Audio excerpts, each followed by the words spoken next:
पीड़ित पक्ष ने सिविल सूट फाइल किया था जनवरी में, और सिविल सूट के माध्यम से हमने माननीय न्यायालय में वादग्रस्त जो स्थल था उसके लिए स्वत्व घोषणा और अस्थायी निषेधाज्ञा का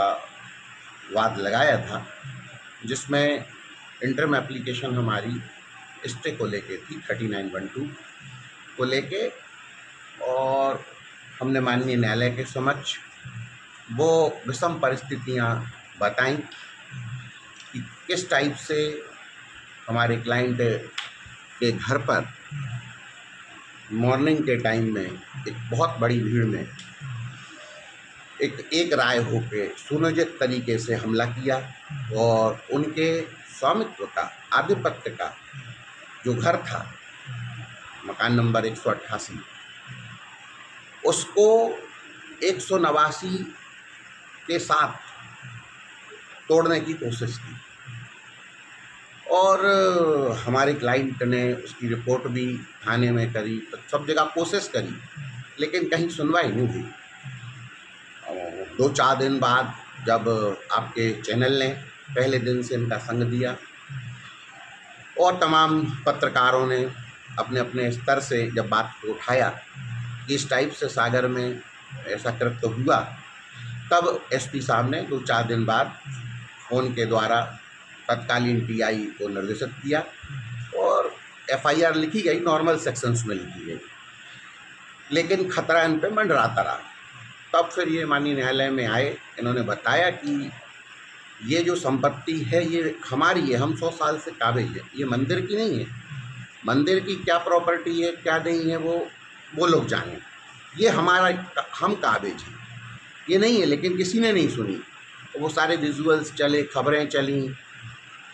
तो उन सारी चीज़ों को देखते हुए हमारे ओनरशिप के जो दस्तावेज थे, उन सारी चीज़ों ने प्रथम दृष्टया ये बताया कि वादग्रस्त स्थल पे जो घटना कारित हुई वो घटना संविधान के अनुच्छेद 300A के तहत एक सभ्य समाज में उसकी वैल्यू, उसको सही नहीं कहा जा सकता, और कोर्ट ने उसको कहा है कि 300A संविधान अधिनियम का उल्लंघन होगा यदि बलपूर्वक किसी के निजी संपत्ति से उसे बेदखल किया जाएगा, तो वह संवैधानिक अधिकार का वायलेशन होगा। और उसी को उन्होंने आगे बढ़ाया कि यदि किसी व्यक्ति को बलपूर्वक उसकी निजी संपत्ति से बेदखल किया जाए तो निश्चित ही उसे अपूर्णीय क्षति होगी, और अपूर्णीय क्षति सुविधा का संतुलन और प्रथम दृष्टया मामला वादी के पक्ष में कोर्ट ने पाया। और इस सिविल सूट की जो हमारी पहली इंटरम एप्लीकेशन थी कि जो हम पे तलवार लटक रही है, लगातार ऐसे प्रयास हो रहे हैं कि जो बचा हमारा हिस्सा है वो जमींदाज कर दिया जाए और उसको उस पर काबिज हो, अपोजिट पार्टी हो जाए। ऐसी जो कोशिश थी, इस सारी कोशिश को माननीय न्यायालय के इस ऑर्डर ने विफल कर दिया है और स्पष्ट रूप से निर्देशित किया है प्रतिवादी गणों को कि वो डायरेक्ट और इनडायरेक्ट किसी के भी द्वारा अब उस वादग्रस्त स्थल पे कोई इंटरफेरेंस नहीं करेंगे। और तो ये पूरी घटना थी और सिविल सूट का ये प्रथम चरण था। अब इस जो स्टे हुआ है, ये स्टे वाद के निराकरण तक के लिए माननीय न्यायालय ने दिया है। अब हम लोग और अच्छे तैयारी के साथ, सेफ्टी सिक्योरिटी के साथ, और जो एक टेंशन थी परिवार की, उन सब से मुक्त होके अब हम आगे की लड़ाई और अच्छे से लड़ेंगे। तो यही पूरा प्रकरण था। और हम पक्षकार ने जो भोगा, जो देखा,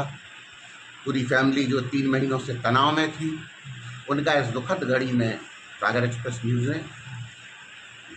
भास्कर से लेके तमाम मीडिया के जो लोग थे उन्होंने संग दिया। वो फिर जो सिलसिला चला इस घटना के बाद, जो 2-3 घटनाएं और हुई, वो सारी आप लोगों को पता है। तो अभी तो ये पहली घटना का केस लगा हुआ था, जिसमें आज न्याय मिला है। तो यही पूरा वाक़या और मामला है।